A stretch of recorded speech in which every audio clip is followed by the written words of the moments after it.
Hello everyone, जय श्री राम। आज मेरा शूर्पणखा वाला मोमेंट है। शूर्पणखा वाला मोमेंट कैसे पूछेंगे आप? वो ऐसे कि मेरे दिल के सबसे करीब जो उपन्यास है बिन राम सब सून, उसमें शूर्पणखा का चरित्र ईशान गुरुजी ने इस खूबसूरती से उकेरा है जो एक स्त्री की अलग अलग मनोस्थिति को दर्शाता है। शूर्पणखा बुरी नहीं थी। शूर्पणखा ने किसी से प्यार किया था। उसका नाम था विद्युत। विद्युत को रावण ने मार दिया और अपने पति की मृत्यु के बाद वो शूर्पणखा का दिल इतनी बुरी तरह टूटा कि वो डिप्रेशन में डूब गई। डिप्रेशन भी कैसा कि बस वो उसके अंदर इतना दर्द, इतना खालीपन, इतना अंधकार था कि वो मदिरा में और सेक्स में खुद को डुबो देना चाहती थी। बट वो जितना खुद को डुबो रही थी उसकी फ्रस्ट्रेशन उतनी ही बढ़ रही थी। शूर्पणखा की हालत ऐसी थी कि वो अपने महल में पड़ी रहती थी बिना कपड़े पहने, कपड़े भी नहीं पहनती थी। पता नहीं पिछली बार स्नान कब किया था, पिछली बार श्रृंगार कब किया था। उसे लगा कि बस वो एक भोग की वस्तु है।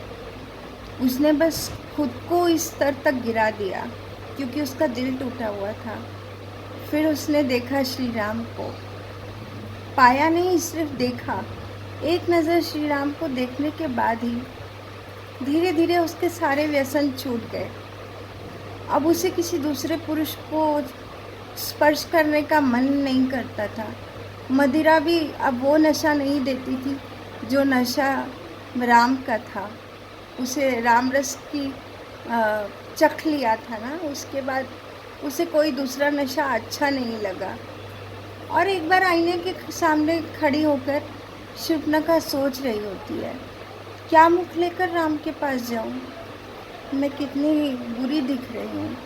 सीता को देखो कैसा श्रृंगार करके रहती है, कितनी सुंदर है। और राम जो कोटि काम लजावन हारे, इतने सुंदर हैं, मुझे क्यों पसंद करेंगे? तो फिर शूर्पणखा पता नहीं कितने सालों के बाद रगड़ रगड़ के स्नान करती है, खुद का श्रृंगार करती है। नवेली दुल्हन के रूप में शूर्पणखा के पास बहुत सारे गहने थे। नवेली दुल्हन के रूप में, और क्योंकि वो रावण की बहन थी, राजकुमारी थी, शूर्पणखा के पास बहुत सारे गहने थे। लेकिन जब वो विधवा हुई, रावण ने उसके पति को मार दिया, तो सारे गहने, सारा सुहाग का जोड़ा उसने एक संदूक में बंद करके तहखाने में छुपा दिया। और रात के अंधेरे में जब सब लोग सो रहे होते थे और शूर्पणखा अपने कमरे में अकेली होती थी, उसे लगता था कि वो उसके सुहाग का जोड़ा, उसके गहने उसका मजाक उड़ा रहे हैं। उस तहखाने में से उसे आवाज़ें आ रही हैं। उसे श्रृंगार से ही नफ़रत हो गई थी। लेकिन एक बार जब उसने मर्यादा पुरुषोत्तम राम को देखा, भले काम दृष्टि से देखा, लेकिन उसके मन में फिर से वो तरंग जागने लगी कि नहीं, अब मुझे श्रृंगार करना है, अब मुझे अच्छा दिखना है। अब तक तो वो जिंदा लाश की तरह बस थी कि जैसे कीचड़ में पड़ा हुआ एक जानवर होता है, उसे कुछ पता ही नहीं होता। कीचड़ में पड़ा हुआ एक बेहोश नशेड़ी इंसान होता है, नाले में गिर जाता है, उसे कुछ पता ही नहीं रहता, कुछ होश ही नहीं रहता। होश आने के बाद उसे लगता है कि नहीं, चलो बदबू आ रही है, चलो स्नान किया जाए, चार लोग क्या कहेंगे।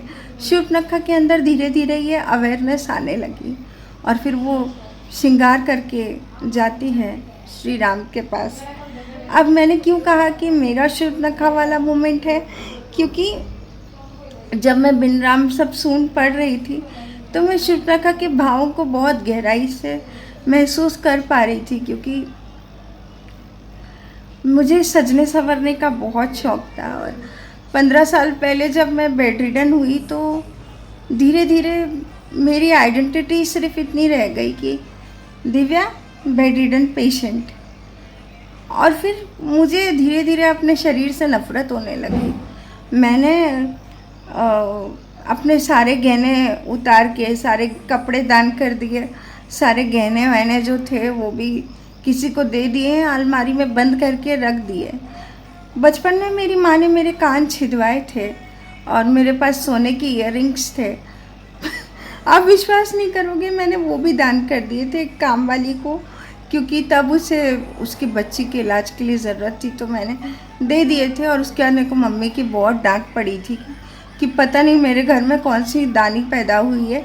उसके बाद फिर मुझे ना कभी कोई पहनने का मन ही नहीं हुआ, तो मेरे कान के छेद बंद हो गए।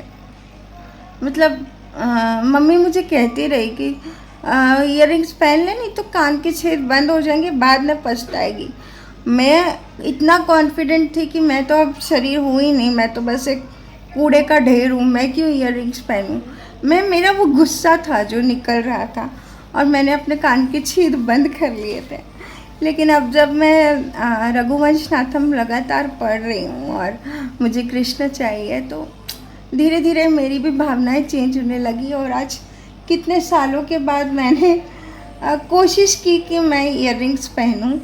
तो मेरे केयर टेकर क्रिस्टीना के ईयररिंग्स थे, मतलब उसका एक हिस्सा गुम हो गया था, उसके पास एक हिस्सा बचा हुआ था छोटा सा, उसने मेरे को पहनने के लिए दिया।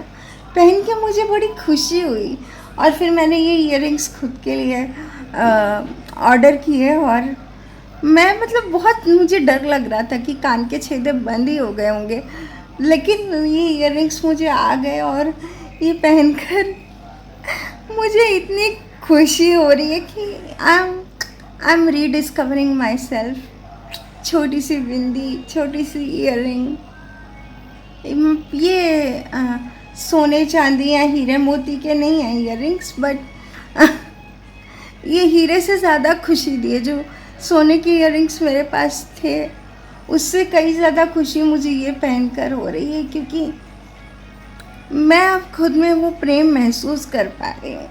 तो मैंने ये सीखा कि अगर आपके हृदय में प्रेम ना हो तो फिर सोना चांदी भी आपको अच्छा नहीं लगता। और जब आपको अंदर से, भीतर से जब आनंदमय होते हैं, भीतर से प्रेम प्रकट होता है राम कृष्ण या उस परम तत्व के प्रति, तो हर छोटी चीज़ भी गहना बन जाती है। तो आप मुझे बताइएगा कि ये रिंग मेरे ऊपर कैसे लग रहे हैं। ये बटरफ्लाई ईयररिंग्स हैं।